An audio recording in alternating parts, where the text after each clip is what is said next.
যদি ঝগড়া লাগে মিলিয়ে দেন, দুই ভাই ঝগড়া লাগে মিলিয়ে দেন, স্বামী স্ত্রী যদি ঝগড়া লাগে বসে মিলিয়ে দেন। আপনি যদি মিলায়ে দেন আপনার মর্যাদা বাড়িয়ে দিবে কে?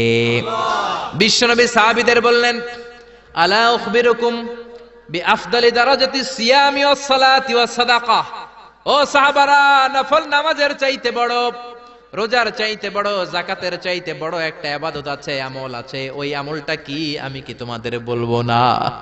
সাহাবারা বললেন অবশ্যই বলবেন। বিশ্বনবী বললেন ওই আমলটা হলো ইসলাহু যাতিল বাইন, দুই পক্ষকে মিলায়ে দেওয়া। সারা রাত নামাজ পড়লে আপনার যেই সওয়াব, সকালবেলা ফজরের পর বাইরে দেখলেন দুই রিকশাওয়ালা মারামারি লাগছে। ছোট চিপা রাস্তা হইলে রিকশাওয়ালাকে কিলাকিলি আছে না নাই?